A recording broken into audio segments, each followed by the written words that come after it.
Hey everyone, welcome to the Pat Mayo Experience. This is the Coronacast, week 6. People have been saying they love this show very much. So what you need to do, I mean, not everyone loves it. There are people out there that hate me. People especially hate Davis. Very polarizing person, that Davis Mattek. I myself am a big fan. Fun guy to talk to. That's why we do the show every week. But, we're both stuck in isolation, so on this show, we talk about the shit that's been going down, talk about being stuck in isolation, wishing I had a bigger house, and not living in an apartment, that kind of stuff that I'm sure a lot of people are going through right now. So, one thing you can do is smash the like button for the video, leave your DraftKings handle in the comments section, and tell me which show you have binge watched since lockdown and self-isolation has begun. I've been binge watching a whole bunch of different weird shows, like to see what everyone else is doing at the same time.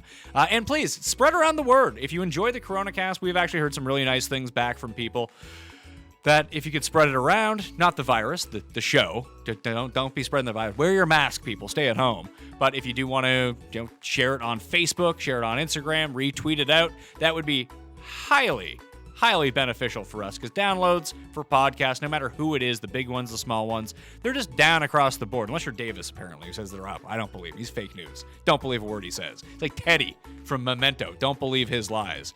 But if they are, that's good for him. But if you can do that, and it's not just my show I'm talking about, it's not just podcasts that I'm talking about. There's a YouTube channel that you like I said, doesn't need to be mine, could be someone else's. Go give that episode a like, click on it twice to double up on the views. Just little stuff like that takes 10 seconds to do will go a really long way to helping those people out. If there's a small business that you like and you can't afford to go and buy gift cards or everything they're saying to do to support them, the least you can do is go on Google and leave them a 5-star review to help out the business. It just makes people more aware of that stuff. Just little things like that. And if you want to get into a draw for $100 DK, you can subscribe to the Pat Mayo Experience audio podcast. You can leave a 5-star review, your DraftKings handle, something you enjoy about the Pat Mayo Experience, and you're going to be in that draw for $100 DK. But for all the other podcasts that aren't giving away the $100 DK, go give them a 5-star review too if you like them. That stuff will help. And remember to download all the episodes as well of all these shows, even if you're not going to listen to them. Download them, erase them, go on your way. They get credit for the download, and boom, the numbers all start looking fine. Anyway, this is my chat with Davis. I hope you enjoy. Mayo Experience. Mayo Experience. Mayo Experience. Mayo Experience. Experience. Back to work. They're going out into the world. Just don't care. We're doing what we want to do. Yeah, well, I saw you at one of those rallies. It's crazy that you went from Missouri all the way up to Michigan just to protest. Was there someone that looked like me? No, I just assumed you were there. Oh, not a chance. No way, no how. Am I one of these fellas? You weren't the guy there with the Nazi flag? Oh, there was who was the one of the governors or whatever was just they were the Nazi paraphernalia was done ironically. It wasn't serious. It was done ironically. I thought that was a pretty good one. I also saw a thing about the guy with the swastika flag. Sorry, I'm eating. That it's actually he's like a plant person. It was like a plant from George Soros paid him their false flag operation. Or it just false flag from anyone. It could be the Democrats. It could be someone just out to cause havoc. He wasn't necessarily there as a part of the protest. He's there. I think it was the same guy that showed up to the Bernie rally with the swastika flag. Yeah. Well, good for him. Honest work if you can get it. Yeah, if you're into that scene, and now's the time. Right. How far away? You're in Missouri. You're in Missouri, right? Yeah, I'm in St. Louis, Missouri. So how far away is that from Jefferson City? Jefferson City from St. Louis. 2 hours, 2 minutes. So that's where you'd have to go to protest your governor, right? Yeah, I mean, I've never been to Jefferson City in my life. Didn't even really know it was a thing. Is that our capital? I believe it is the capital of Missouri. I didn't grow up in Missouri, so I'm a Kansas boy. I did not grow up in your fucking country, and I know that. I don't really have an excuse. And isn't Missouri right next to Kansas? Yeah, it's a pretty legitimate rivalry. Like, do you Like, I don't know, do provinces have rivalries in Canada? little bit like everyone in the country hates Ontario. Also, everyone in the Mhm. country hates Quebec. Well, understandably, Quebec doesn't even want to be there. Yeah, I mean, they voted to stay, so. But just in general, Did they? yeah, they did. They had a referendum. It won by like I think it was in 1994, 1993, sometime in the early 90s. It won by 50.2% of the vote. Wow. I never understood Wow. that. I just like they have like Canadian military bases and everything in Quebec. Like, if Quebec separates, wouldn't Canada just invade Quebec? Would they though? I don't know. I mean, I would. You're like, yeah, we're gonna get rid of all. They get so much like everything in Quebec is completely different. Like they don't have the same laws as us. They like practice civil law if you go to court, for example. Like it's just really bizarre that if you take it over, you can just get everyone on the same page. Yeah. That's interesting because I think like in the United States, if like California seceded, I don't think that the United States would invade. I think they'd just be like, all right, we got to take this L. I can't imagine Canada would actually do something like that, but it would be a very interesting scenario. I would assume that Quebec would try to join up with the states. We probably wouldn't. We probably wouldn't take them right now. Not right now, no. I don't think this is if another referendum comes around. I think it's going to be anytime soon. Yeah, we would. I mean, man, the idea of like California, Seattle, and Washington all seceding though, and just being like a more like a liberal version of the United States is very appealing to me. Because it's like the same way. Like I don't think about like the alt right in Britain really. It exists. All that stuff exists, but it just doesn't. Like I'm not faced with that on the day to day, and if I just didn't have to deal with that part of America, I would be all for that. Yeah, but do you actually engage with that part of America, or do you find out that part of America to engage with? Because it seems like that. Because I live in that part of America. Is it like, do you notice it though? Like, is it in public? Like, just Oh, in your yeah. day-to-day life, like you notice this stuff? Yeah, like people in St. Louis will wear the hats, and there are the like Blue Lives Matter shit, which is like the racist version of like supporting cops instead of colored people, is like in front lawns of like people in my neighborhood. It's crazy because I live in the suburbs. Do you ever talk to these people? Not really if I can help it. I just don't. I know you're all about the free exchange of ideas, but I just don't really have much to say to these people. No, I mean, so isolation's working out perfectly for you then. Yeah, it's great. It's great for me. I'm not forced to speak to anyone who doesn't share my political beliefs, which is how I like it. I'm starting to go nuts at home, by the way. Are you? Oh yeah. I'm not there yet. I still feel like I have so much to do. I have a ton to do, but like I've said a few times, it's mainly like kid related. So I don't actually have time to do all of the stuff that I would want to do. Like, for example, if it was just me at home right now, I could fill up my days by not necessarily producing a ton of content at the moment, but like I could get, like I know if everything goes back to normal, let's say by the time football comes along, football starts like October 1st or something, I'm going to have a clash of the Masters and like weekly golf tournaments and the NFL. And I would think that people will care more about the weekly golf tournaments in the swing season this time around rather than any other year. Like I would like to proactively get out ahead and write like all my columns right now so I can just have them ready to go for the day, or have like 75% of all of them done. So I just have to fill in the pieces. Oh, here's who's in the field. Here are my picks kind of thing, but the course previews and stuff like that just to get ahead of the game. And I just find myself, I have the ambition to do it, but I would normally do that very early in the morning, and I take care of my son from like 6 to 6, so I can't really work when he's around because you just have to watch him all the time. He's like 15 months old. That I feel like I'm just falling. It's like quicksand when it comes to all the stuff that I should be doing. Yeah, I mean that is true. It's just like it's very much a slippery slope of shit to get done. I mean, the thing that I'm starting to go crazy is just like I really miss going to the gym. So do I. Like it's because I just hate like I've been running outside and I hate it a little bit less, but I still really hate it. It's not necessarily like the running stuff is tough because it got really cold. It was like really nice for 2 weeks, like very temperate. Then it got not necessarily like cold, but it got really windy and the temperature went down. So like running outside was not fun at all. Yeah. So I've been slacking on running a little bit. I only got out twice this week for like runs, but I'm still taking the baby out every day for like for like a 3-mile walk or something like that. But I thought I would get more because I bought a bunch of weights, like free weights at the very beginning. Mm-hmm. But I bought the plates, like I bought two dumbbells basically, and then like adjustable plates on them. And I just find like where I don't have a rack for the plates, I really underestimated how much I enjoy being at the gym. Be like, oh, I want to lift the 50s. The 50s are right there. I'll go grab the 50s. I'll go put them back. When you have to like manually adjust everything, it sucks all the fun out of it.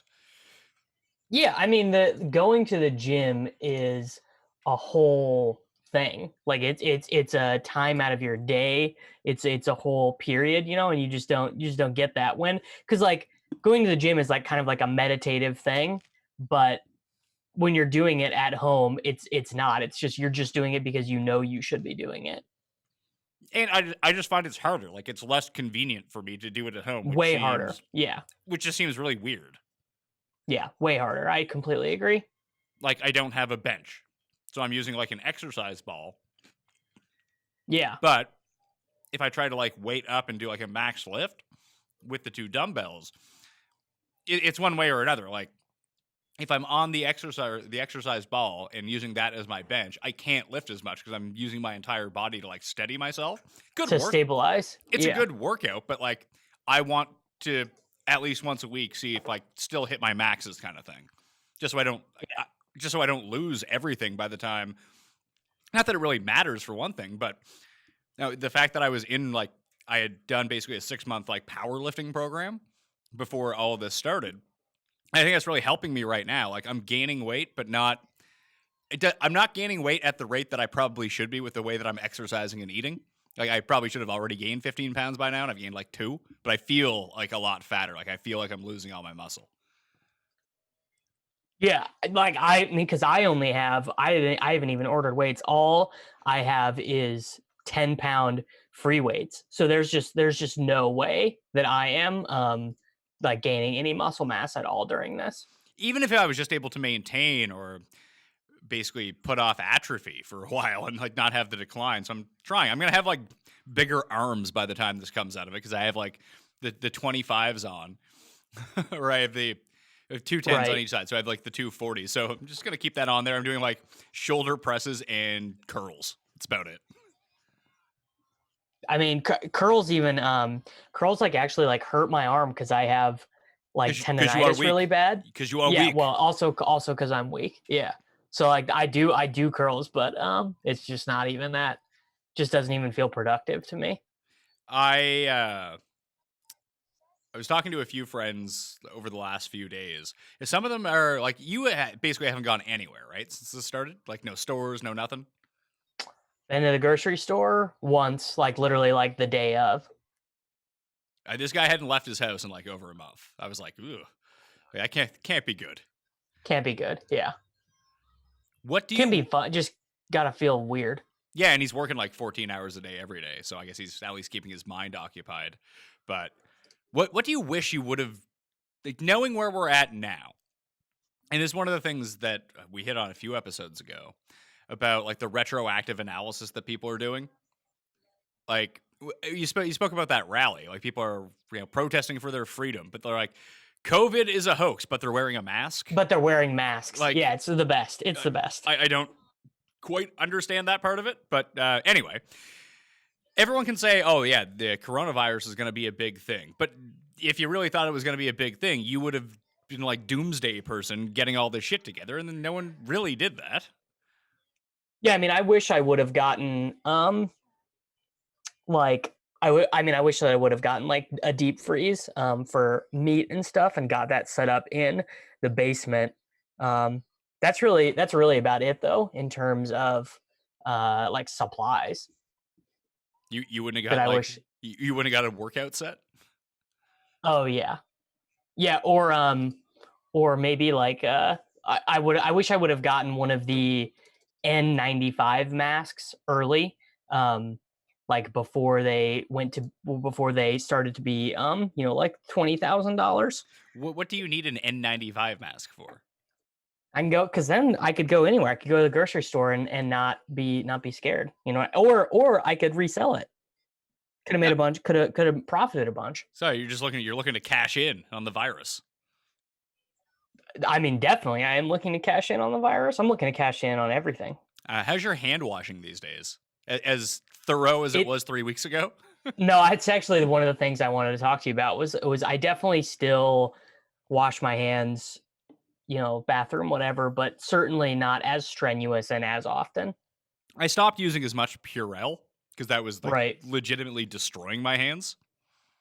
Like Yeah, my hands were so dry and gross for a while. yeah, so I just switched to like soap, like washing my hands with the soap. But yeah, I'm gonna put it this way: I'm not washing my hands for 45 seconds at a time like I was the first week. Yeah, no, nothing like that at all. But that just leads me to believe that like this is all just breaking itself down. Like the people who are out protesting now. So are these people that are like out of work, or are they just mad? Like I don't get it. Dude, I mean, I literally think it's just people that watch too much Fox News. Yeah, but Fox News is fake news now. Isn't like there like a new one? ONN? What's ONN? Isn't that like that really speaks for the freedom of everyone? ONN TV. No idea. I saw Trump tweeting about it, so I don't follow Trump. I don't see the Trump tweets. that's you're missing out on the news, man. That's where all the news is coming from, straight from Donnie's mouth. I feel like he legitimately tweets so much that like it just would clog my timeline. You know what I mean? He can go on some rampages for sure. Yeah, like Like- the dude just loves to tweet. He was tweeting at Lamar Jackson. Big thumbs up to Lamar Jackson today. Really? Yeah. What did he say to Lamar Jackson? Someone posted a video about, I think it was, who was the guy who got drafted by? I think it was Jair Alexander. Him and Lamar Jackson were teammates at Louisville. I think that's who it was. But anyway, it was a teammate's reaction to Lamar getting drafted and how happy he was. And like Trump quote tweeted, be like, "Great pick, great guy." I mean, just what? Yeah. I'm looking at this right now and I like barely believe it. And then Lamar tweeted back something like "thanks" or something like that. I forget what it was. And then like people like jumped down his throat. Yeah, I mean, I don't. It's a weird spot for Lamar Jackson to be in, right? I think it's a weird spot for a lot of these athletes to be in because so much of the NFL fan base is definitely mega for sure. I mean, it's probably no different than most of society. If football was the most popular sport, like I don't think that would be like overweighted towards like it's probably like 50-50. Conservatives, liberals, everyone likes football. See, I think that is not. I don't think that that's true as it relates to sports. I think there are sports that appeal to left-leaning and right-leaning folks, like in a certain way. Like you're not getting a lot of red-blooded Americans watching like European soccer. No, and like I would guess that basketball probably has a far more liberal-leaning side to it as well. But football is just so popular that Football is so popular. Yeah, everyone kind of likes it, so everyone's kind of in that mix.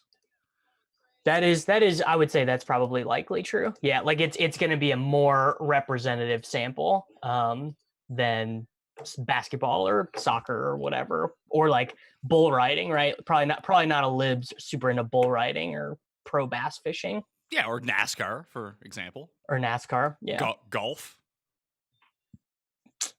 Yeah, golf definitely. Golf probably on, which I don't like to admit because I love golf so much, but yeah, it is definitely a big righty activity. Well, it's just an old person sport. Like old people watch golf. Right, yeah, old people love golf, yeah. So, I mean, there's probably your distinction right there to begin with. But I think when you're thinking of liberals and that kind of thing, you're thinking of like the San Francisco, New York liberal. There's different shades of liberal that aren't all those people.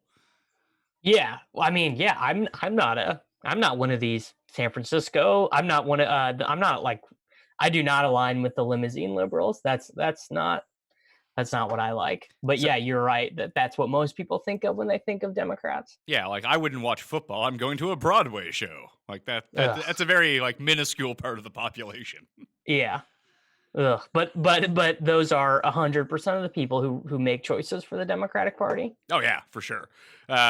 Yeah, so Trump said, really nice to see this, and what a great pick. And then Lamar quote tweeted Trump and just says, "Truz, Trump." He's probably getting so much He shit. is. He's And then- getting so much shit. Yeah. So apparently, I didn't know this. I mean, I didn't really care either way. I was like, yeah, what a weird interaction to have in Yeah. 2020. Just weird. But here we Yeah. are. So it's Truz, Truzz, and then Yeah. It's like, yeah, in Baltimore. anyway, so someone like people were just like hating on Lamar, calling him like MAGA Lamar and all this stuff because he responded to a tweet. And then someone tweeted at him the Urban Dictionary usage of big truss as slang with various meanings like I agree, bet that, or I got you. And then Lamar retweeted that. It just this entire thing just blew my mind. I was like, this is one of the craziest things that I've seen all year. And that's really saying a lot. It's been a crazy year, so that is saying a lot. Yeah. So Very funny. I got some stuff on the. Is there something you wanted to hit me with to start off with? No, it's your Okay. show. Okay. Let's run it. Is now the best time if you're a professional athlete and you're just hanging at home, you're working out, you're doing all this stuff. If there was ever a time to do PEDs, it would be now, right? Who's gonna catch you? Yeah, I mean that PED testing is not going to be high on the list of things that people are going to want to accomplish when we get sports back. That is for sure. Yeah, and like over the night, like I think that depending on which steroids you're doing, I mean, if you're like blood doping, that's into your system right away. But I don't see why NFL players would be doing that. But if you want to take like anabolic steroids, I think it's out of your system in like 4 to 5 months. Seems to me like it'd be pretty hard to test you. Like if you had done this like beginning of April, mid-March, when like lockdown went in, you'd get away with it. Not only would it be hard to test you, but who what like there's no incentive, right? Because everyone agrees, right? Everyone like sort of universally agrees that like there's just so much money at stake for all of this.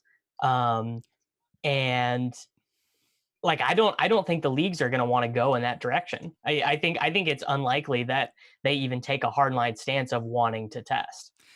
I feel like the NBA does that. I think, and I know hockey does it for sure. Like hockey just essentially doesn't test people for anything. Like almost every single NHLer that I've ever met has a coke problem, and it just never comes up.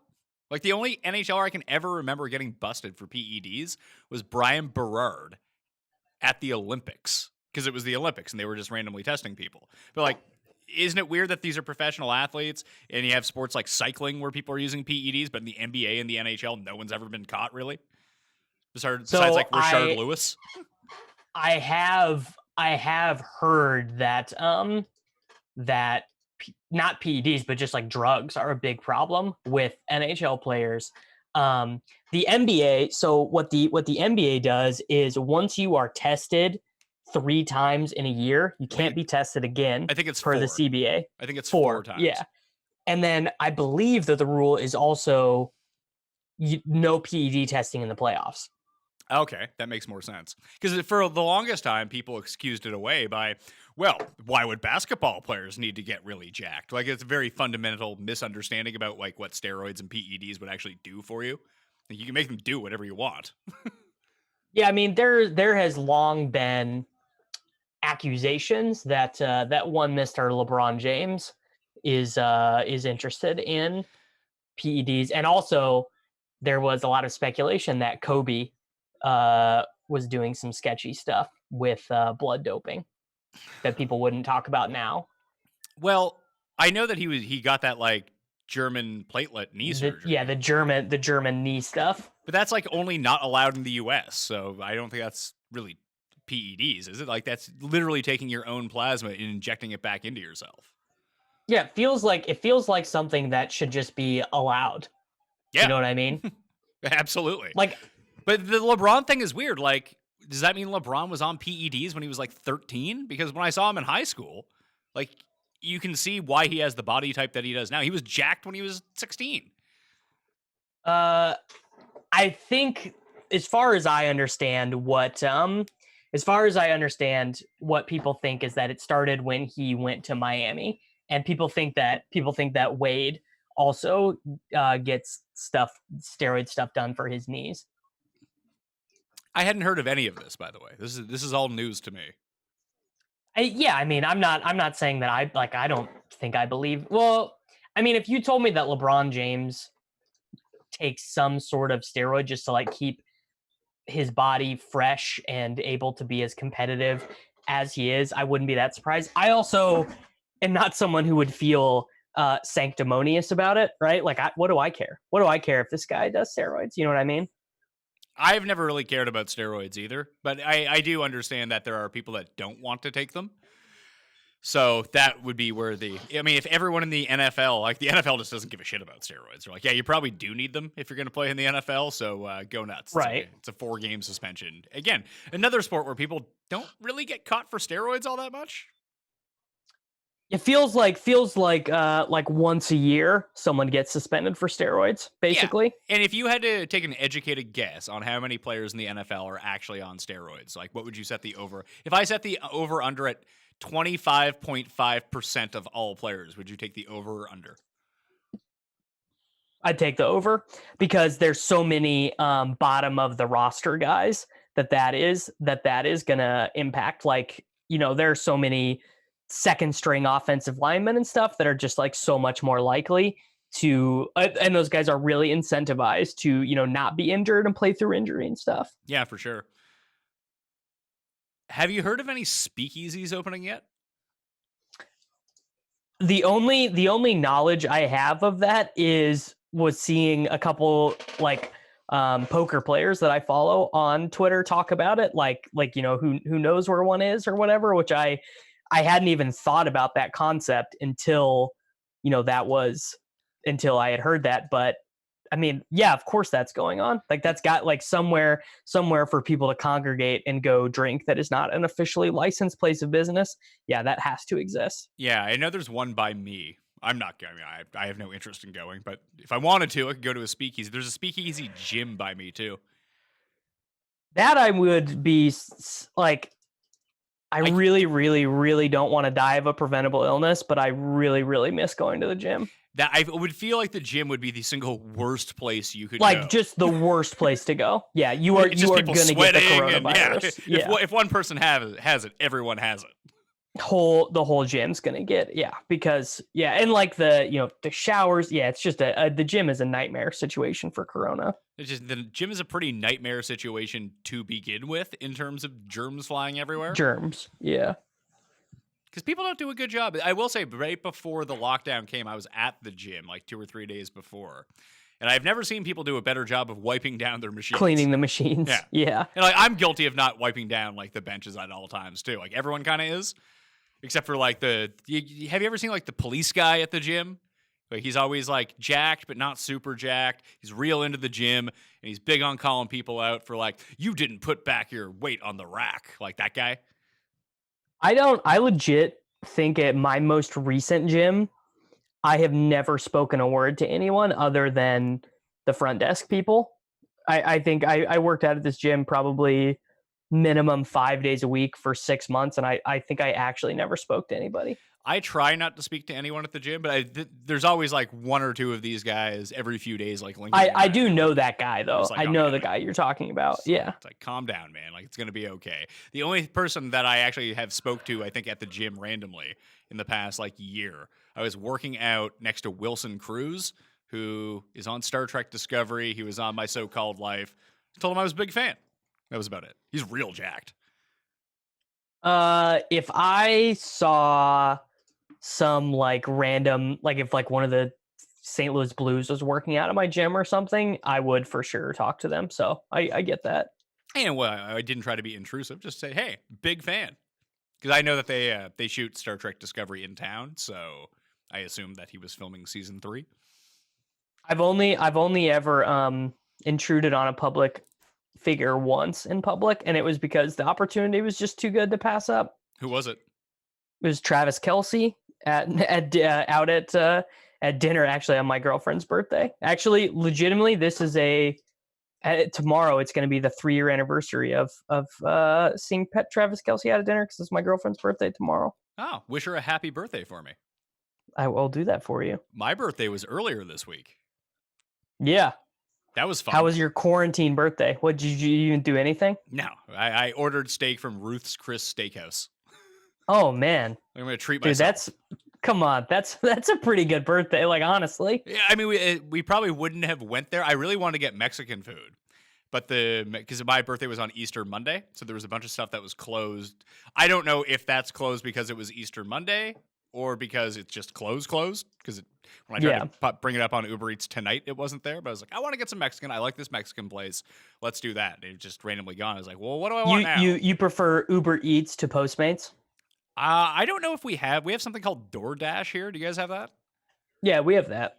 DoorDash. I'm a connoisseur of these places. I love these apps so much. DoorDash, Skip the Dishes, Uber Eats. Those are like the 3 main ones, at least in downtown Toronto. Yeah, but I've only ever used Uber Eats to get McDonald's breakfast. Nice. They stopped doing that 24/7, didn't they? I actually don't know. I haven't. This was when we were on vacation in Chicago. I've not succumbed to ordering breakfast via takeout during the quarantine yet. I was doing Starbucks Uber Eats the first few days of the quarantine. Then they shut down all like delivery from Starbucks. Yeah, I think the Starbucks next to me is closed. I just wanted to get. I would order 2 coffees, and I would get my wife breakfast. Because I don't eat breakfast. That's one thing I did do. I started intermittent fasting again. Like, I got back on a decent schedule with it. So I'm not eating until like noon every day, and I'm finishing eating at like max 8 p.m. Has it just been? Have you felt it easier to stick to? Now that I'm back in it, yeah. Like, the first few days was not great. Right. But you just fight through it.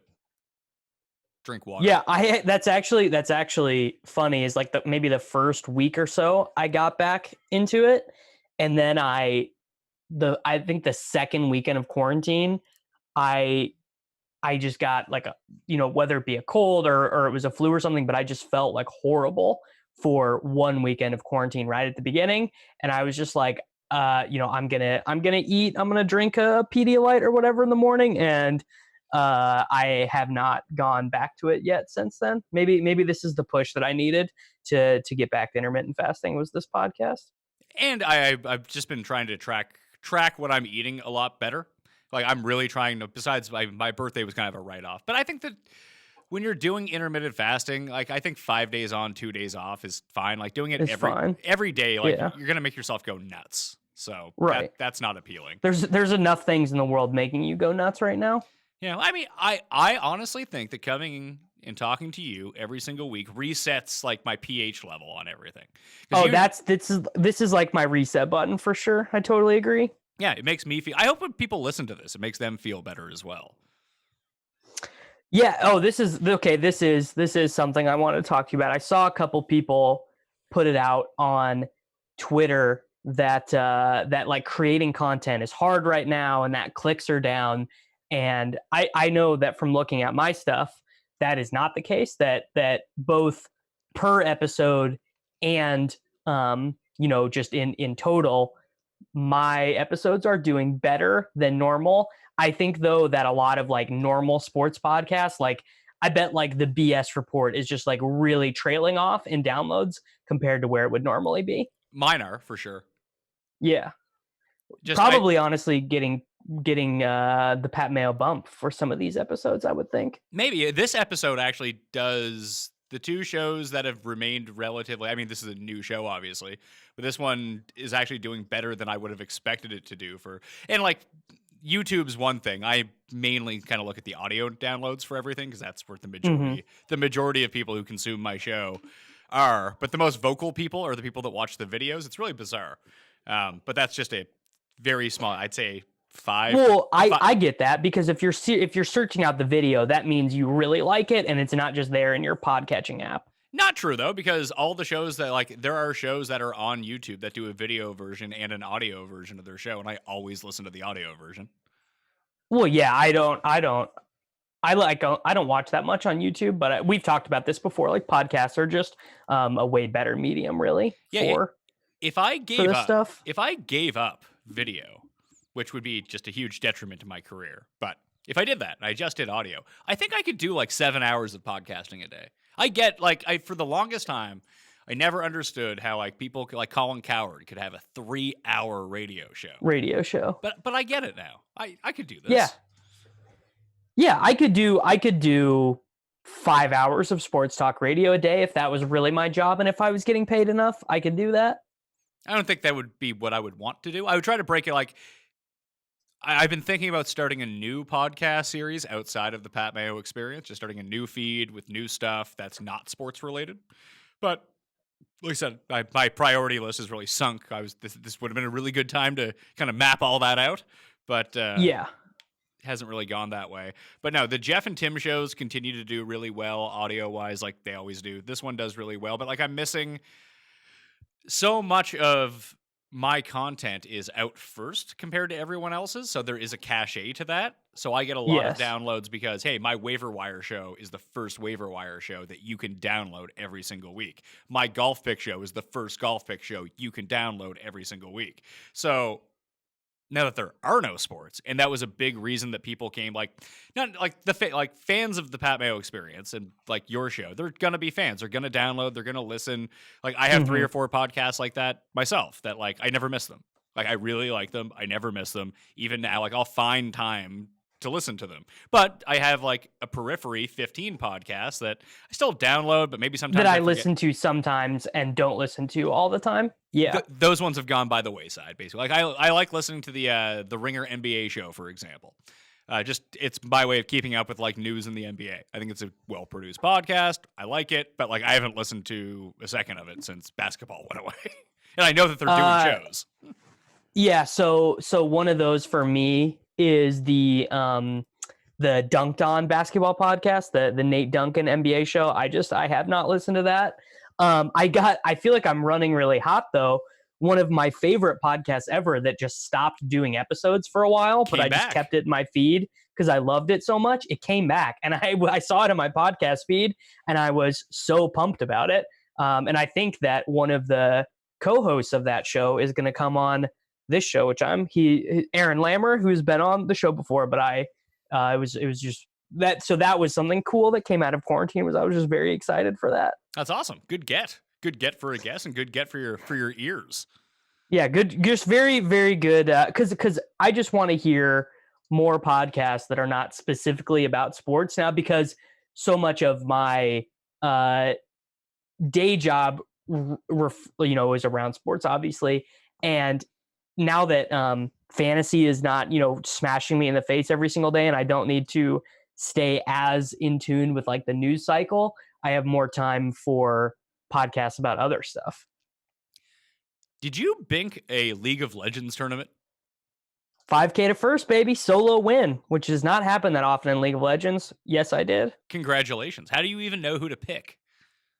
It's pretty simple, really. League of Legends, I got to be honest with you, Pat. There is not a huge amount of strategy in League of Legends construction. You're trying to get 2 teams stacked in the same lineup. So 4 from one team, 3 from another. And you're really trying to make sure that lineup is not duplicated by other users in your same contest. And you kind of just use Vegas odds as the talisman for what teams you should pick. It's funny. My producer, Paul, at Paul Shag, my guy, that's basically what he's been doing. He picks a team in like 2 minutes. He goes and looks at the odds for the matchup and then does a double stack with 2 teams. And he's won a bunch so far. Yeah, I mean, the ownership has gotten much more efficient than like the first week of quarantine when everyone was trying it and no one was doing content or anything for this stuff now. And now, all the daily fantasy sites have optimizers built for this stuff, and they have projections, and they have a daily article that comes out. So the ownership is a little bit more efficient. Where you will get the basically what you have to do is you have to take an underdog against a favored team that a lot of people are gonna be stacking. So that's the move. That's the move. Yeah. All right, I can get behind that.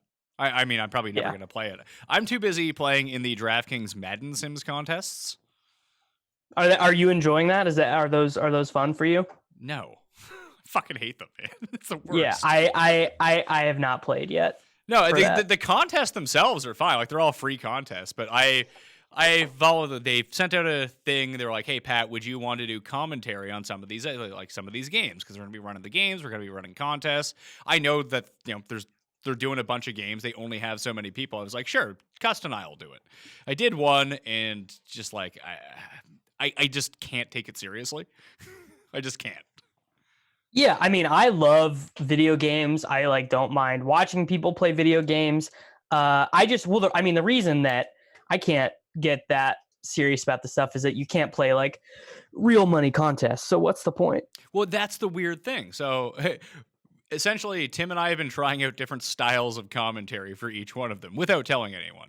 So like one game I played like a 1980s wrestling heel announcer where I just went into the chat and just picked fights with everyone and talking about how great I am, how big of losers they are, that kind of thing. Well, Tim was on the side of the people. That was fun. Then we reversed roles for the next one, and Tim was just yelling at the chat. The people in these chats, I don't know, man. They're really sweating these free contests. I don't know. I don't know who some people probably are able to get like some side action too. I know a couple big DFS players were like playing each other on the side for decent amounts of money. So maybe some of the folks are doing that, though. People generally, I mean, they will just sweat any free contest you can give them. It just blows my mind. And people get so aggravated that Tim and I aren't doing like legitimate play-by-play for the game. We're just talking about whatever. Whatever you want. Yeah. It's like I got an hour with Pat and Tim. We're just going to chat. Almost like you and I are doing right now. So the teams are simulated. How would you say they play? Or do they just run the ball a ton? What are the teams like? Do they actually have some personality close to their team or no? Yeah, I guess so. I mean, I barely pay attention. So the last game that we did was Houston and the Patriots. And Houston made a series of just terrible decisions on the field, so that made a lot of sense. The Patriots were a juggernaut on offense. Ben Watson couldn't be stopped, almost 200 yards, but they ran the ball with James White like 20 times. Yeah, I just would imagine that the logic of the video game is way more weighted on like player ranking as opposed to like player roles that we would think. Yeah, and it just seems like tight ends do really well every single time, no matter who they are. The tight end smack. There you go. There's an input for your folks out there who are trying to win all the money in the Madden streams. Is you just got to jam tight ends. Yeah, if I had jammed in Daniel Fells for like nothing instead of Kenny Stills in the last game, I think I would have won the contest. Is that allowed? Are you allowed to bank? Yeah, I mean, I'm not an employee of DraftKings, so I'm allowed to play in these contests. There you go. You're doing the scouting. You're getting the tails of the tape. Yeah, for sure. I did say that any money that I would win in those contests, I would like give out to people. So, well, how kind of you? Well, I'm not going to win anyway. So what's the difference? I mean, first place is like $500? Yeah, I think it's 500 for some, 250 for others. Maybe I should play these. It's not bad for a free. Like it's 5K guaranteed, 10K guaranteed. Like the prize pools are pretty legitimate. What is their logic for continuing to run these? Just keeping people in the habit of getting on their site and just not forgetting that DraftKings exists? I mean, I can't speak for them, but I would say that's probably part of it. And like, they do really good numbers. Like people watch them. They on get, the like, streams? Yeah, they get like 5,000 people live watching this stuff. Like it's doing better than my show. So how many people watch this NASCAR? I don't know. You see the guy got like fired from his real life team because he was dropping N-bombs on the stream? Yeah, well, you can't do that. That's not that's not an advisable career move, Kyle Larson. Is that who it was? Kyle Larson? Yeah. He's the Which I heard is funny. He's the only person of color in NASCAR. Is that true? I think he's half Japanese. That's I mean, just that whole sentence right there is really amazing. I like had a reason to sweat Kyle Larson because I'm in this, well, we're not going to do it anymore, this Omni Draft League. Did you get in one of those? No idea what that is.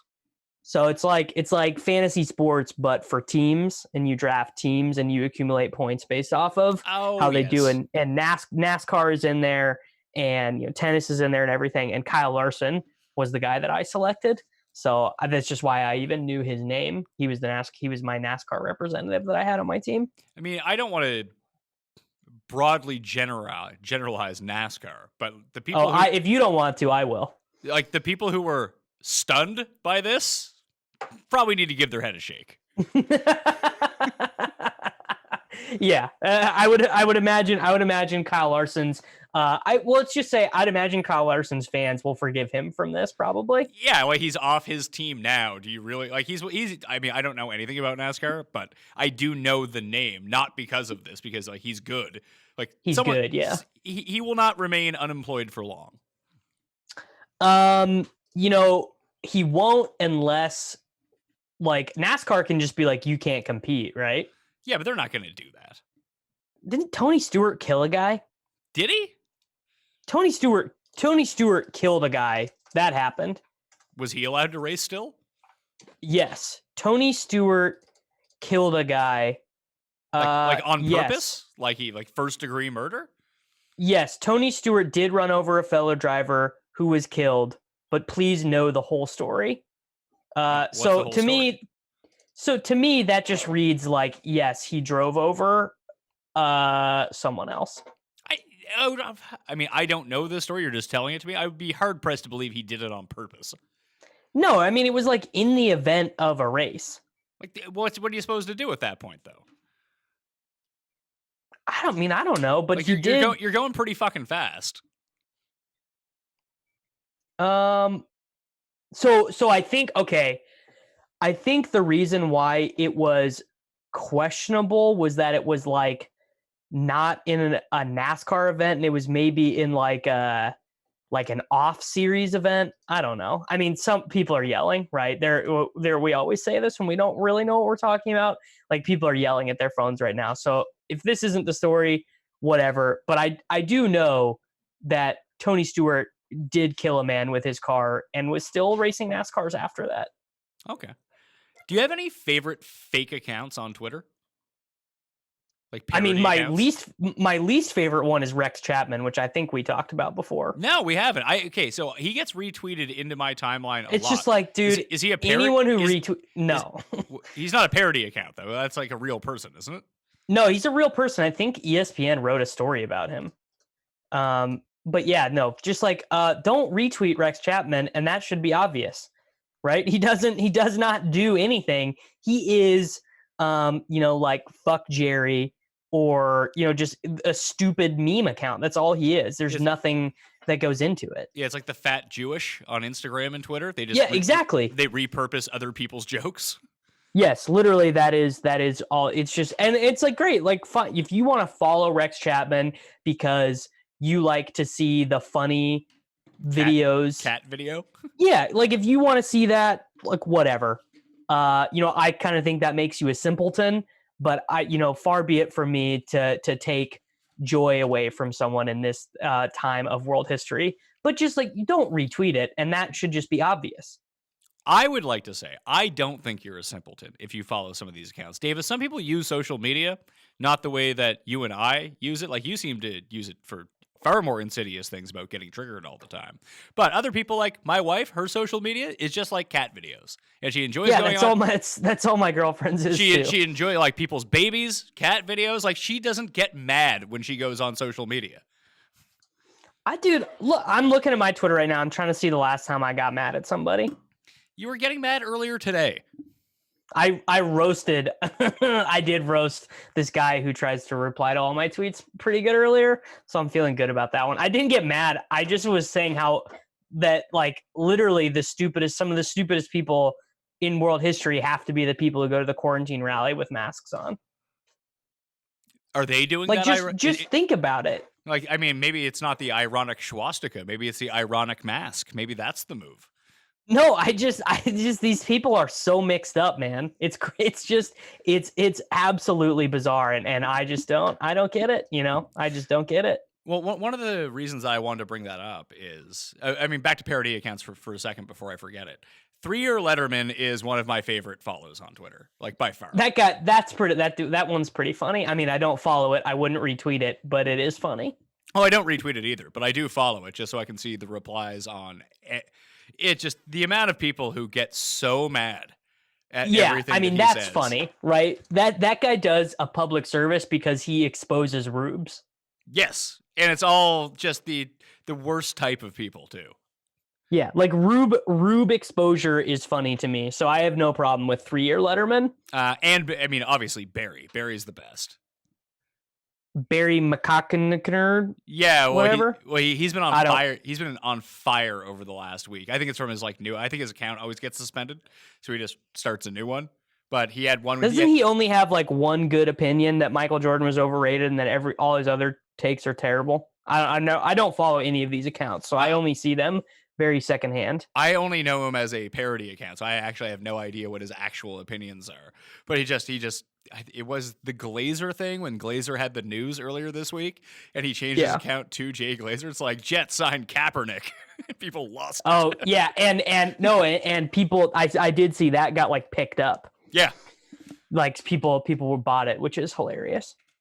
Wouldn't you know at this point to look for the blue check mark? I mean, you'd think, but every NFL draft, NBA free agency, whatever, it just people always get got with 100% frequency. Someone on your timeline will get got. Because we always talk about bubbles and what people use social media for, I found myself in this situation a few days ago. I was talking to my sister-in-law. She Skypes in while we feed the baby. She likes to see the baby, that kind of thing. Sure. So we chat. She's very online. For the most part, I was like, have you seen this thing where people are going after Tom Hanks and thinking he's actually dead or he's under investigation because he's like a pedophile and all this stuff? And she's just like, no, what are you talking about? I was like, oh, this is just very me centric at this point. This is not a thing that people know. I would like to say that I don't believe that, but I see it all the time. I'm like, who are these people who are tweeting about this? So someone finally explained what QAnon is to me the other day. And I gotta say, as far as conspiracy theories go, it's literally the stupidest thing I've ever heard. And the fact that the more and more people are starting to believe in this stuff because they're scared because of coronavirus is like a very, very worrying sign for Western society that people lack the logic skills to understand that this is clearly not true. Has anyone explained it to you? No, I don't even really care to know. But no, you don't. It blows my mind. Percentage chance this is some 17-year-old in his basement? Maybe not 17, but over 75% chance. It started as a joke, yeah, but by someone who is young and just trolling. Yeah, I would say almost for sure. Maybe higher than 75. It's picking up steam. Like I told you that once stuff translates over into my Facebook feed, people I know in my real life that start talking about this stuff. No one's talking about that, but like we had spoke about the 5G stuff, people are big into now. And my question for that is I don't have a huge understanding of electromagnets and however you would say that. Essentially that, according to them, 5G towers are killing everyone, and the only person who could survive is Desmond from Lost. That's my understanding of how 5G works, according to these people. But, wasn't 4G exactly the same thing, but no one had a problem with that? So was 3G, dude. Chemtrails. It all comes back to chemtrails. Ah, okay. That makes more sense. Now I'm in. I'm all in. Down with 5G. I can't wait for 6G. My phone. I gotta say, when I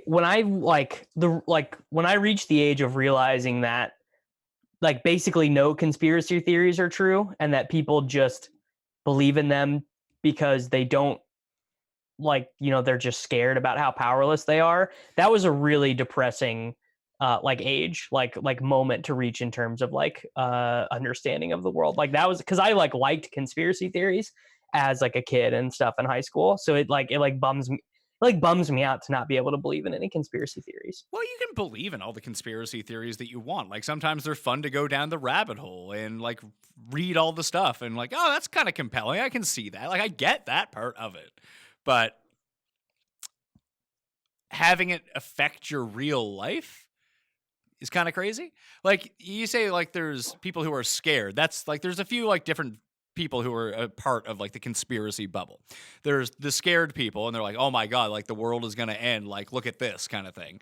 And they feel powerless over that. There's also people who are like really stupid and think this is a smart thing that they can do. Well, all the smart people believe one way, but they're just idiots. It's actually like this. So there's those people. And then there's the people like the profiteers off of it who don't believe a thing of it. Yeah, they're just the exploit it. grifters. Yeah, they're just the grifters. Yeah. And you're lining but it's a perfect grift because you're lining yourself up with the people who are most willing to buy anything. Yeah, I mean, grifting conspiracy theories, David Icke, whatever, all these people, they print money off rubes, and then whenever what they say is going to happen doesn't end up happening, they just shift the goalpost. It's good work if you can get it, because you don't ever have to be right about anything. You're not out in public all that much, but like when I go for a walk, sometimes I'll notice it. When I've been at the supermarket, I've noticed it. People just randomly stopping. Like I used to notice this in airports all the time. It used to piss me off to no end.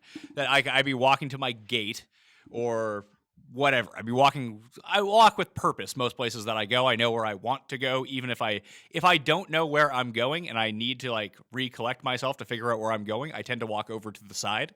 Because I know that if I just randomly stop in the middle of a busy place, people are going to walk into you and like lay you out. And people are, especially at a time where like most people are very much respecting social distancing and staying far apart. Like, why are you stopping randomly to like look at your phone in the middle of a sidewalk?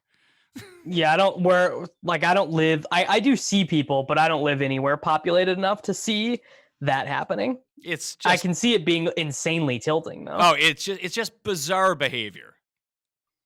Yeah, I'm that would really tilt me. I would not be into that. What else do I got here? What's wrong with people who feel the need to comment on like Trump tweets? So like there is a very specific brand of this person, which is like the resistance person, whose like whole brand is like, I hate Donald Trump. And you might think, dear listener, that Davis Mattek, Bleeding Heart Liberal, would like these people. But these people don't actually have a political ideology. They just don't like Donald Trump. They're just like weirdos. Like I don't know what's wrong with them, but something is for certain wrong with these people. Like and like some of the people that like I had to unfollow people who were doing, like I had to unfollow Michael Salfino. He was doing it on every Trump. Like, you're an idiot. It's like, thanks, Mike. Appreciate it. Yeah. Appreciate your input on that one. But don't you have things you can be doing? You'll never catch me responding to a Donald Trump tweet. Like, I mean, I'm a dumb person in a lot of ways, but I'm not going to be doing that. I just don't get, what's the point? Well, yeah, no, what's the use? I don't know. It just like seems... literally not even Trump's aides are reading these. No one's reading them except for people who want to be tilted. Yeah. I mean, like I have Trump blocked because I like can't even trust myself not to tilt at his dumb tweets. I mean, I think that he is the best comedian on Twitter. He is. If I was to give you like 5 people to follow, Trump would probably be one of them. Yeah, I mean, like certainly he is funny, right? Like I don't know, like he gets Twitter. He actually does. Yeah, it's like one of the few things he understands, but yeah, he does. I cannot say that Trump does not get Twitter. There are many things that man does not get, but he does get that. And just, yeah, the tilt he puts people on like, because he tweets so much, like they're not all like polarizing tweets. You know what I mean? I mean, the dude literally just sits at home and watches TV all day and tweets about what is on his TV. I mean, that's essentially what we both do. So, Yes, you are. It is true that our day-to-day lives are very similar to what Donald Trump does. like, here's one from earlier today. I will be having a White House press conference at 5 p.m. today. Thank you. And then just be people, I hope you die is like the first response. Like, okay. Yeah, I mean, just like, there are ways you can use that energy, right? Like you can use that energy to do literally anything else. Yeah, I find it so weird. Yeah, Like, is it a to be seen thing? Like, you're on the record. I don't like Trump. Look at my 88 tweets to him. Could be. That could be the case. Yeah, I don't know. It's just very weird. I don't get it. What else? Oh, this whole lockdown and self-isolation thing has really, when we talked about that I was thinking about moving and buying a house and not living in a condo anymore, all that stuff. Probably has made you really embrace that idea. Yes, I am definitely doing that once this is all over. Yeah, I live in a 3-story house in the suburbs in St. Louis. I have lived in apartments for the last 8 years of my life, like if you're including dorms. And I'm just like thinking that if I was in an apartment for this, I would just really want to die. Oh, really? Why? An apartment, like I got neighbors on the left and right of me. I don't have a backyard. Like I feel like apartments, like Corona madness just has to be so much worse. I can go into a different room in my house and just, you know what I mean? Like, just houses are just more spacious, I feel like. I mean, that is certainly true that they are. That's the part that I'm kind of dealing with right now. Like, we don't have a ton of space for the baby to like play. And my wife and I literally cannot get away from each other, which has not been as bad as I didn't think it was going to be bad, but maybe it's just jokes that people are. Yeah, I know people on Twitter love to be like, I hate my wife. Like, it's but just like, I start that's to believe a very popular joke variation. Maybe, but like, I wouldn't joke about that. Maybe that's weird like, to stop. me. But yeah, I agree with you. That would just lead me to believe that they actually do hate their wives. Right. Yeah. Like, I mean, like, there's always going to be things about your significant other that bother you because, like, no one's perfect or whatever. But like, if you're actually actively like hating your significant other in quarantine, you should maybe think about that. Maybe think about why that is. Yeah, if you got married to someone and you can't spend 2 months every day in like a confined space together, probably shouldn't be married. Yeah, I agree with that take. But yeah, it's not so much like the other people in the building. Like, I live in a very small building; it's only 12 units, so you don't really see anyone all that much. just the space though. Yeah, the space, the no yard, that's tough. And like you said, just being able to go to a different room. Not that I'd be hiding out in one room. My wife would be on like a different floor for 24 hours a day, but just to take a break every now and then, be nice. Yeah, like I'm upstairs in my office right now, and my girlfriend could be in the bedroom. She could be in the living room. She could be in the sitting room. She could be in the kitchen. She could go down to the basement. She can walk the dogs, and like we get, a little bit of away time. And I don't know. I mean, I feel like if I was crammed in an apartment where she had to hear me do dumb podcasts all day, and I had to hear her do her classes all day for grad school, that would be like a way less conducive environment.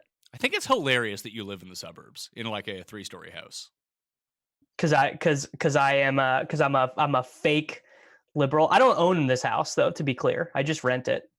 Either way, I just find it funny that you live in the suburbs. You seem like someone who would live downtown in the city. So like I seem like someone who would live in the suburbs. And yeah. So the thing is that I grew up in a small town in Kansas, and I like the city, but cities do give me a little bit of anxiety. Just a lot of people, a lot of noise, a lot of buildings. Like I just did not grow up, not being able to see the night sky, right? Not seeing buildings as far as the eye could see. Like theoretically, where I grew up, I could wake up in the morning and go walk and end up in a cornfield before noon. You know what I mean? So it's just I feel just a tinge of anxiety just in general in cities. I think there was a scene in Mad Men when Pete and his wife moved to the suburbs.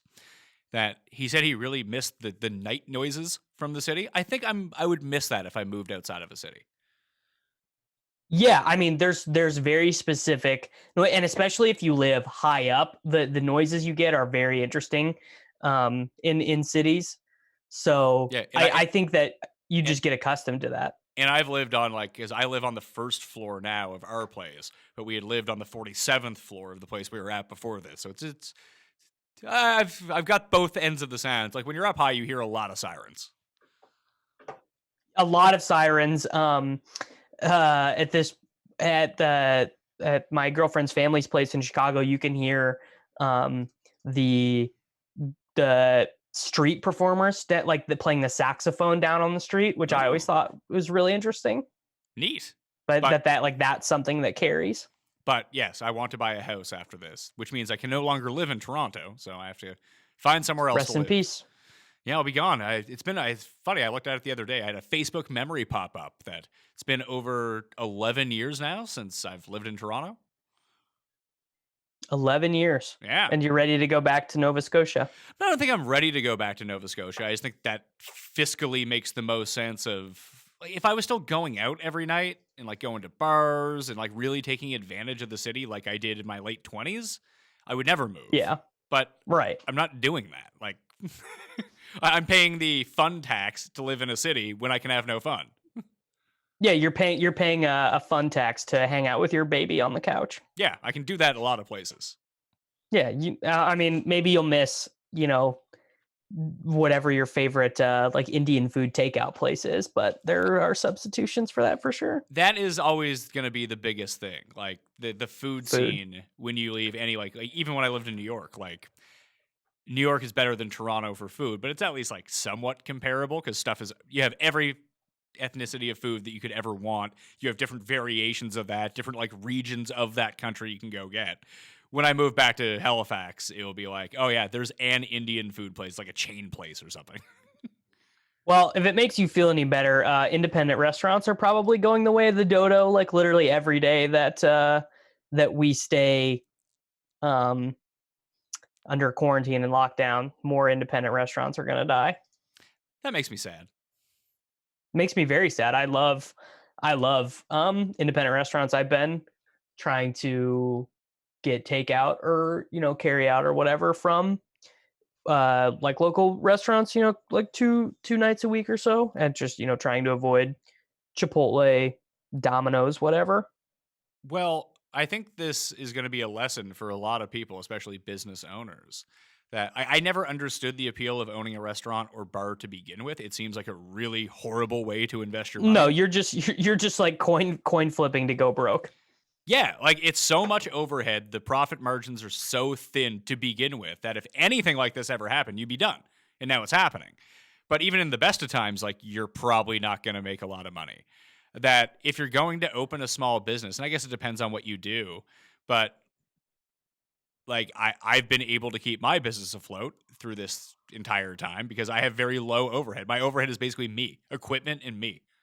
I was going to say, I think it only makes sense, restaurants when it's legit family business, you're not paying wages, your family sits there and works all day. Yeah. Convenience stores as well. Convenience stores. Yeah.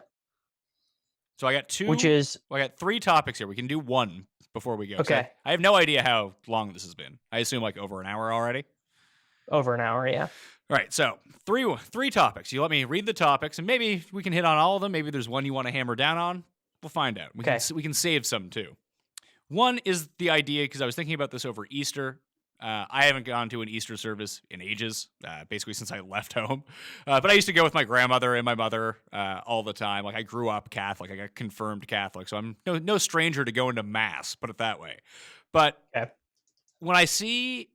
And maybe it's just hyperbole or maybe it's just sensationalism of this guy said that or this guy said that. But when I think about religion in America, you see a lot of these preachers at these mega churches, and they all claim they legitimately talk to God and God talks through them. That is not my experience with religion whatsoever. The priests that we used to have were normal people, but they were just they worked for the church. They were priests, but it wasn't God told me this and now I'm telling you. It was nothing like that. Not my experience either. Catholic Mass generally, just stone crushingly boring. No, Just it's not good.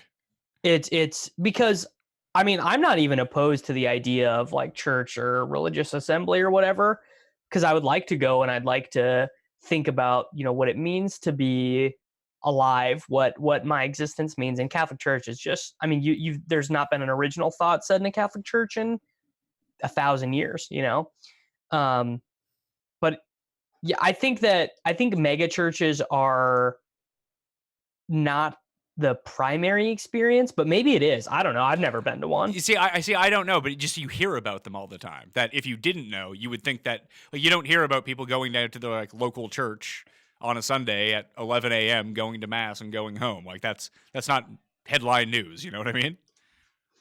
Yeah, not at all. Not at all. Yeah, I don't know. I think that also just like how many people even go to church? I don't know. I wonder what that number is these days. I don't know. I would guess that it's dropping, but I think it's a lot larger than we may think. Only because like I don't know anyone who goes to church in my life outside of like people's parents and people's grandparents. Yeah. I mean, yeah, my grandparents go, and my girlfriend's family goes. Like the older people, like I don't know any young person that goes at all. Do you think that switches though? Do you think you get to a certain age, then you get like reinvested if you have that background to begin with? I think that people get married and have kids and they're like, I don't have any friends. I don't really have a great support system. I should go to a church so that I can get that, so that I can have like some sort of social support network or just a place to go, like with people and friends. That actually makes a lot of sense as more of a social thing. Yeah, like I just think like, I mean, like what if you live in like a small town and like you're a parent, you're probably not going to a bar. Yeah. Right. So just go to church once a week with your kid and your wife, and like that's a nice little social thing. Yeah, and then you can go to the different gatherings that they have for like picnics. Yeah, there's always a fish fry or whatever. If you're Catholic, there's always stuff going on. Oh yeah, I would assume fish fry that's Fridays. a big thing. Yeah, I would assume that's a big thing. It wasn't really where like I grew up, but I could see that being a big thing. No, not the fish fry, just that people would do that just out of like literally needing to find a social network. All right, so the other two were, did you see that LA Times piece about like not wearing sweatpants every day?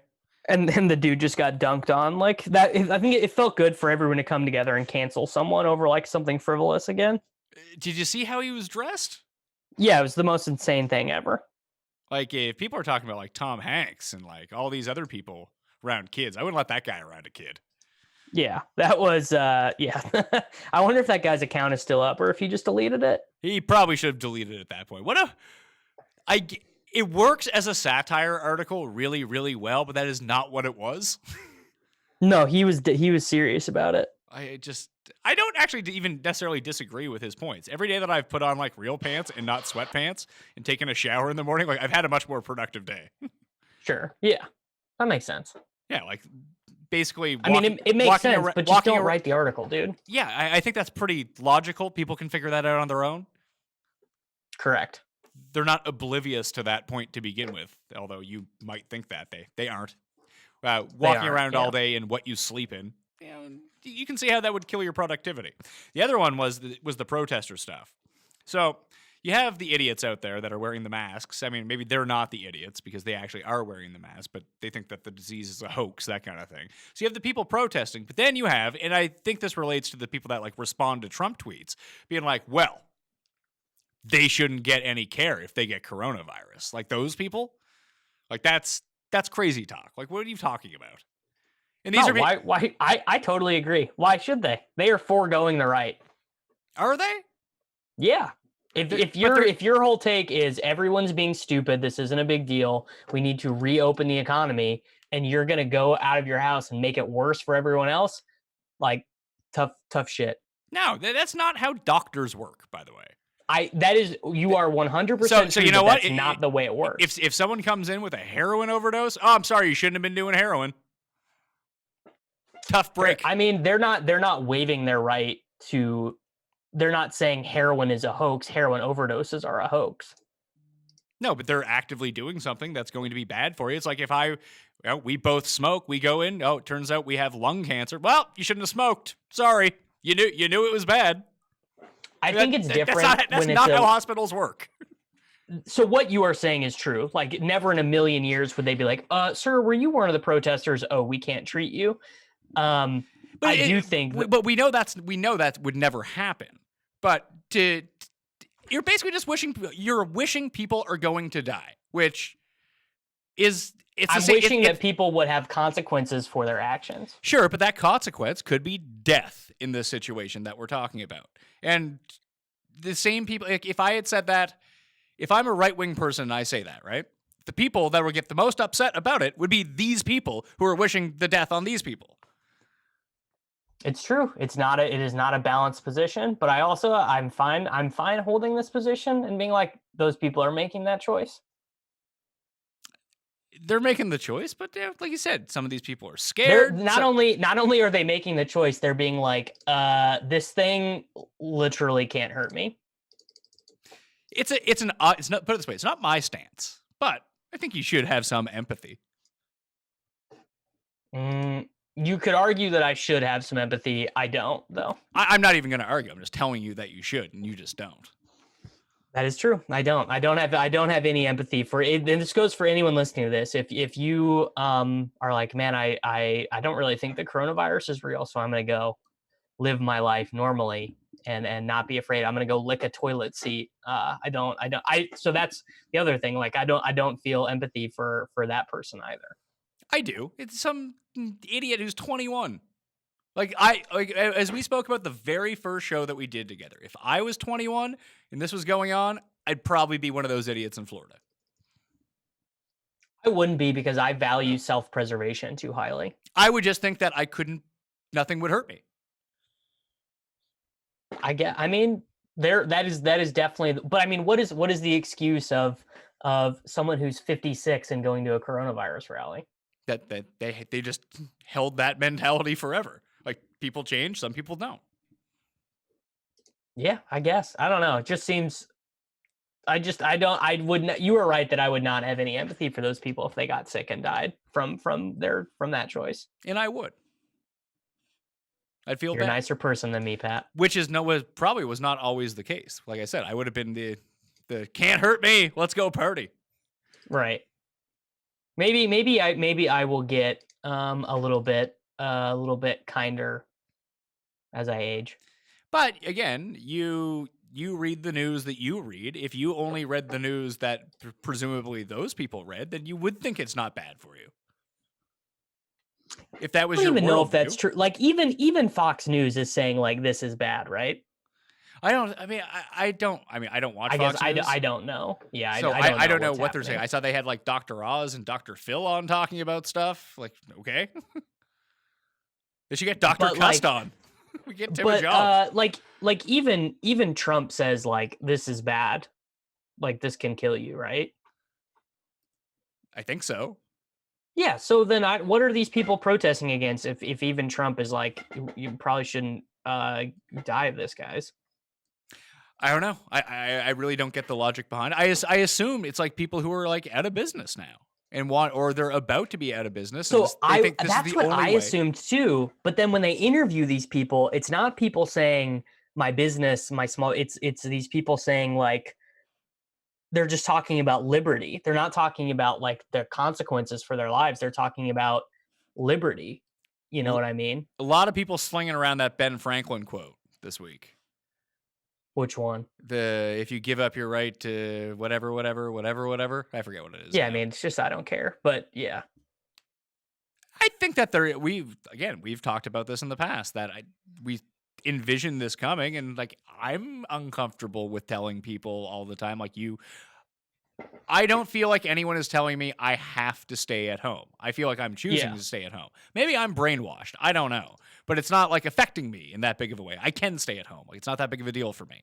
Same as you. But if that wasn't our lives, I could see how you'd be fucking pissed about this. I can see why the government telling you have to stay home violates your liberty, and why you'd be offended by that, and why you'd be scared that the government would be tempted to keep that in place, keep these authoritarian things in place after the threat of the coronavirus is gone. I just think that the greater good is more important than your individual liberty. And that's like that statement right there is the big disconnect between my political beliefs and the political beliefs of someone on the opposite side of the spectrum. Is like that sentence does it all right there.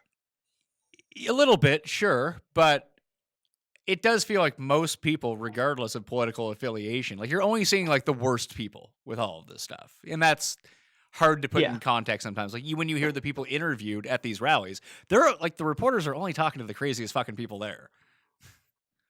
I mean, you gotta be, I mean, how crazy do you have to be to go to a quarantine rally? I mean, you have to be like something loose a little bit, but I'm sure that what we had spoke about, like there probably are business owners or workers that are about to go broke and like they want to get everything back. I mean, going. But they're not talking to those people. They're talking to the crazy people. And I mean, I would be more swayed by an argument that we have to reopen stuff up for small business people. I mean, again, though, this does just come down to the rich are just getting richer off of this because all of the bailout money, none of it's going to small businesses. It's all going to these multi-billion-dollar companies that are like not going to do anything for their employees or not redistribute. It's just very tilting. Yeah, I found that to be like all the money they gave to big business. I get why, especially like if you're now switching over your costs, getting people back to work to make ventilators or masks or whatever it is, like the bigger companies are going to have the better manufacturing to mass produce the stuff that we need rather than your like local mom or pop store. I get that part of it. But the fact that like all of these like loans or like bailouts for small businesses just don't seem to be getting into the hands of the small business is not great. Yeah, I mean, small businesses, I feel like my heart bleeds for them, you know. It's just it's very sad and I don't have a good solution, you know. So the quote is, "Those who desire to give up freedom in order to gain security will not have, nor do they deserve either one. Any society that would give up a little liberty to gain a little security will deserve neither and lose both." Ben Franklin, inventor of electricity. The libertarian campaign manager from Tiger King like definitely has that poster like hanging up in his room. I would say that by and large, most Americans agree with that. I say most people in general in the like free world agree with that statement. Now, that's not in practice at the moment, but fundamentally, I would say that I agree with that. But there are certain sacrifices and certain moments that you have to make. Yeah, I'm willing to sacrifice my temporary liberty for the safety of not living in a society that is completely succumbed and destroyed by the coronavirus. Yeah. Well, hopefully it just turns out to be all a hox, and then we can just go back to living. Hopefully it is just the flu. They're starting to be. We're getting some, positive signs with, this antiviral drug that Gilead Pharmaceuticals developed for malaria. That this doctor from the University of Chicago said, they found good results in, giving it to patients with the coronavirus in Chicago. And, every day that the death rate doesn't spike in the United States is a good day, really. Well, the one thing that I don't think people can contextualize right now when it comes to peaking or flattening or even seeing a downturn is that all the death rates that we're seeing are from like cases from 2-3 weeks ago. They're not like, oh, well, there's new cases today. Those people are dead tomorrow. That's not really how it works. So there's a lag on a lot of that too. So we're not really going to know stuff until like a month from now, really. Yeah, I would guess that we are going to hit 50,000 deaths by April 25th. And maybe that is a good time to reevaluate where we're at. We have a lot of cases in the United States, like a lot of cases. Well, the testing is way up. Like the U.S. is now like, I think currently like per capita, the best in the world at testing people all of a sudden. So tests per 1 million population per coronavirus per worldmeters.info/coronavirus. South Korea? South Korea, 10.6 thousand people per 1 million. We are 11.2. Best in the world per, I just wonder what this is. It's got to be hilarious. Burundi, 5 total cases, 7 tests per 1 million population. Yeah, no need to test anyone if it's not there. That's going to be South America and Africa are going to be, if it gets there, tough. it's going to be Gonna be really tough. bad. Yeah, it's gonna be bad. Don't know. Don't have a good solution for that. Really don't know. Yeah, no one has a solution for any of this shit. If we did, this wouldn't be a problem. Yeah, I don't know. It's just overwhelming to even try and conceptualize what an exponentially growing virus could do in an area that already struggles with modern medicine. Struggles with modern medicine. A lot of people are not the healthiest people in the world, and they just do not have the facilities or equipment to treat anyone. Yeah, just tough. I mean, in Brazil they would. In like Africa, like I think, was it Nigeria? Was it Sudan? I forget what it was. Like one of the countries had 0 ventilators in them. Not great. Not great to have 0 ventilators. Tough look, especially like Nigeria has like 150 million people. A lot of people live in Nigeria. I just saw when I was looking there that Nigeria has done a lot of testing, so that's good, I guess. Yeah, they're the one country that I hear that's like out in front of this. I think they probably know that it could be disastrous for them. Right. Yeah, it's not. I mean, just really got to hope it doesn't get there, I guess, or that these reports of heat not being good for it are also somehow true. I don't think that anyone's denying that heat won't help, but like there are people like espousing that, oh, when it gets hot, the virus is gone. Like that's not true. Man, would be a very American thing for the virus to really die down during the hot summer, and we're like, all right, baseball is coming back, basketball is coming back, football is coming back, life's returning to normal, everyone gets back, boom, cold again, September, second wave, and we just dust it off again. That would be very American. Golf's gonna come back. I'm pretty confident. Please, just give it to me, please. I need something, man. But I also think when we talked about at the very beginning about like the sports that lean like left or right, I think golf being a slightly right-leaning sport should help out with that. College football, man. They're going to get those kids to play. There is no chance college football happens. College football is going to happen. If they can't open up the fucking schools for the students to go, how is there going to be college football? They'll find out a way. You know how much money the NCAA wants and needs. They're going to find a way. That's fine. Then if they want the players to play in those games, they have to fucking pay them money. They're going to have to pay them. Yeah. Because what would be the incentive to play? They can't make you. I guess they can't make you play.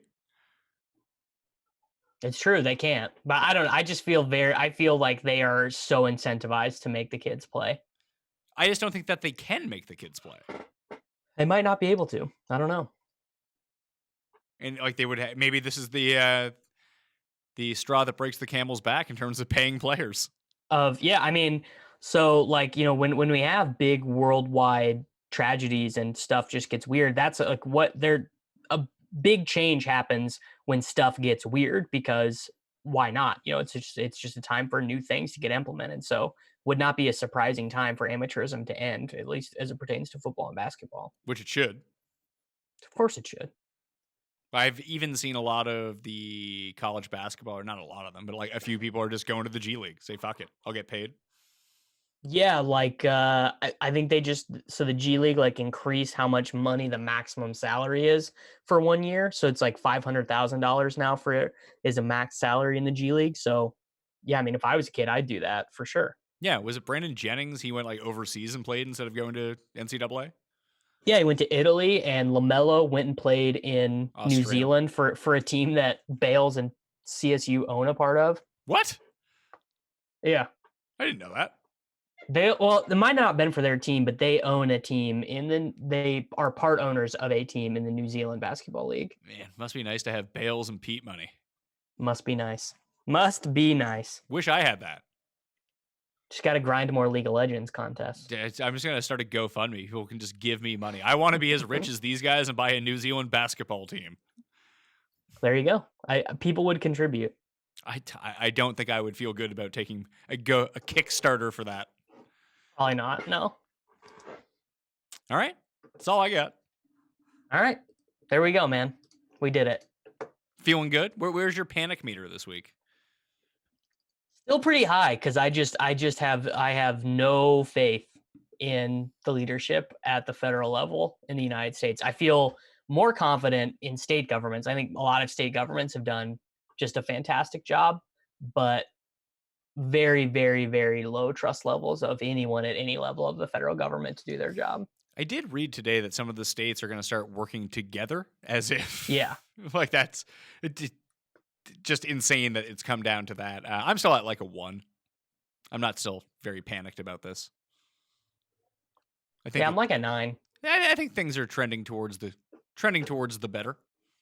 I think things are trending towards. I think we can say that the curve in the United States has effectively started to flatten, which I think is good. Obviously, Just wait. yeah. I don't know. Maybe I'm wrong. I think it's. hope- I personally think it's too early to start calling that kind of stuff. Yeah, it But- probably. I mean, it definitely is. Like if this is worse than we fear, like Florida's going to be absolutely fucked. Florida and New York are just going to be like just done. There's no. If this is worse than we thought, those states are just done. Was it 1 in every 90 people in New York State has it? That's crazy. That's nuts. Because you think about New York City, and you know it's got to be double that. Yeah, or more. Yeah, terrible. Not Yeah. good. Yeah, not great. Not great, Bob. Yeah, not great, Bob. Are you rewatching Mad Men by chance? No, Be Peaky good- Blinders. Mad Men would be a really good one to rewatch. I'm thinking about it. Yeah, I'm sure it very much holds up because it's not stuck in like 1990. You know, like rewatching shows that you rewatch like when you were in college or whatever, like over the last decade. Some of that stuff just does not hold up as well. I've been rewatching Frasier, which is very 90s and holds up Very incredibly, 90s. and it holds up Yeah. incredibly well. Yeah, I'm almost done with Clone Wars up until up to the new episodes that just came out. So I'm very excited to watch that. Biggest thing to come from this, biggest change that you can see as the world goes on. It's probably not going to be that. I mean, hopefully the biggest like positive change or any change that comes out of this is that like NCAA athletes get paid. You'd hope something bigger than that ends up happening. I don't think that we go back to using cash anymore. Like cash is going to be like whittling its way out of society. So if you had to guess of the money that exists, of US dollars that exist, how many do you think exist in physical form versus just in people's bank accounts? 5%. It's like 9-10%. I was just looking or I just heard that on a podcast the other day. I mean, if people listen to this podcast and like try to repeat a fact to a friend, that fact is probably going to be wrong. So watch yourself listening to podcasts. I just listened to it. I just listened to it this morning, so I feel pretty confident. Like 9-10% is. No, but I'm saying that they could be wrong. Like if people listen to us, yes, we're wrong about everything. So that is very true. Yeah, so you got to be selective with what you believe and what you don't believe. That's true. Yeah, very good point. Because I was having this conversation with my mother-in-law. Open socialist too. You'd love her. We fight all the time. It's fun. My wife hates it, but we have a good time. We both like fighting, like arguing, so it's a good time. But right, she doesn't want to see cash get eliminated because the people who are most hurt by cash going away are the most marginalized. They people, need it, which I don't disagree with. My point was that that's not going to stop it from happening. Like the biggest thing stopping it from happening was old people didn't know how to fuck to use digital money or like have an online bank account. Now they like all know how to do it. Yeah. Well, you know, there is an Obama era program that basically gives you the right to have a cell phone. Like it's like a right to have a cell phone, so that you can get a cell phone from the federal government. But the further issue from that is bank accounts, and you have to keep a certain amount of money in your bank account, you know, or you'll overdraft or whatever. Like over $0. I understand all of this stuff. All I'm saying is that the biggest hurdle to getting rid of cash and going almost all gone. digital is probably gone because no one's going to care about the poor people. I mean, yeah, no one in the United States ever cares about the poor people. Yeah, I'm not saying that's right, but I'm saying that's probably how it's going to go.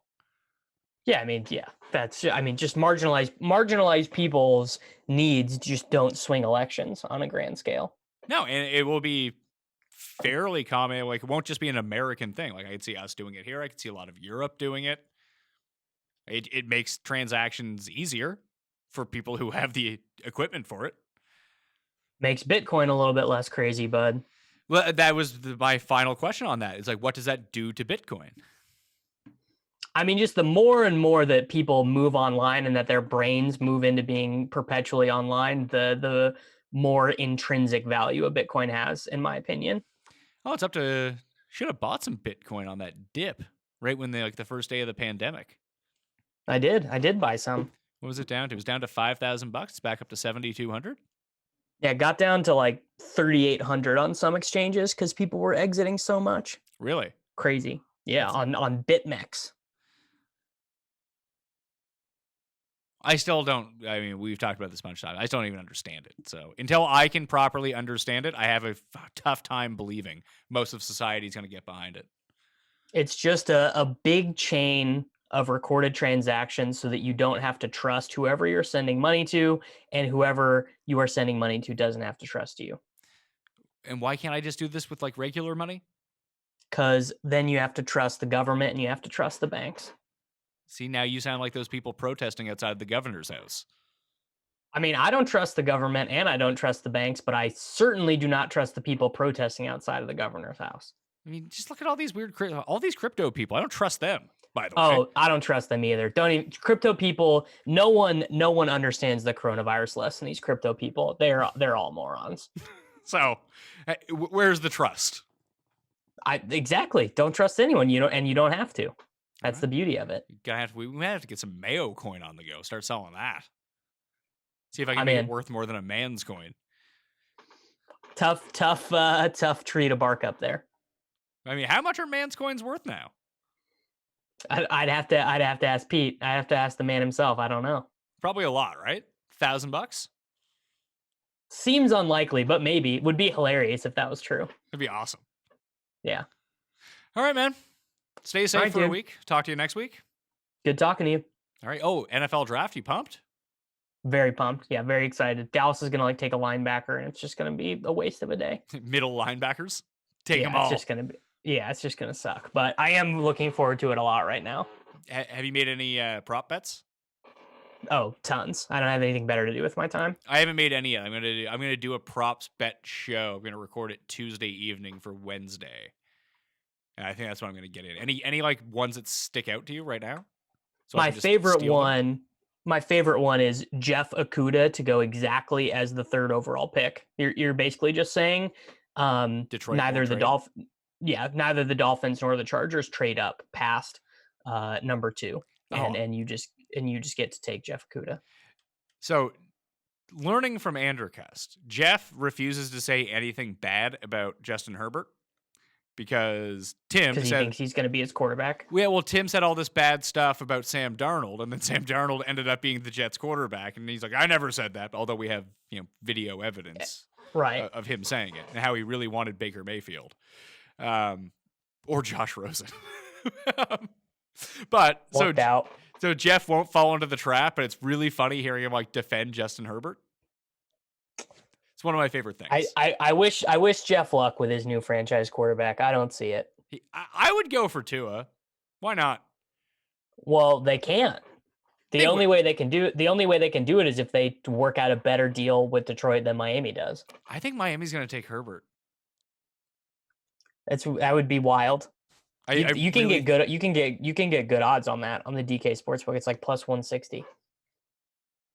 I mean, that's not a huge underdog. That means it's kind of likely to happen. Plus 160? Well, so my thing with this year's draft, I think it's going to be crazy. I think it's going to be super unpredictable relative to most years' draft because it's just been harder for the scouts to establish a ton of groupthink because they haven't been around each other. So all the bets I'm making, I'm trying to make them at plus money. I'm trying to bet everything at plus 200 or better. I happen to think that Ruggs is going to be the first wide receiver drafted. You get a pretty good price on that. I think it's 4-1. And I only think that because he's the weird skill intangible guy that it only takes one stupid GM be like, he's the fastest man alive. Let's draft him. The word on the street is that the Broncos want him and want to trade up for him. Really? Yeah. Imagine trading up for a receiver in a draft class that has nothing but receivers. The Bills did it with Sammy Watkins. It was the last time that thing happened, and it was one of the worst trades ever. Yeah, and that class, I mean, that was the class with like Evans and Beckham and all those guys. Mm-hmm. Yeah, not smart. Great job, Bills. Not good. Not good. That seems like we're gonna get a Darius Hayward Bay or a Troy Williamson. That's who. Not to say like Ruggs is those guys. Like will be shitty like those guys. He kind of is though. But like he's just on paper, he's that guy that someone will reach for because he's so fast. Yeah, that's true. So 4-1, maybe. Maybe I'll get into that. There you go. All right. See you later, dude. All right, man. Great talking to you. Okay, bye. That Mayo experience. Experience.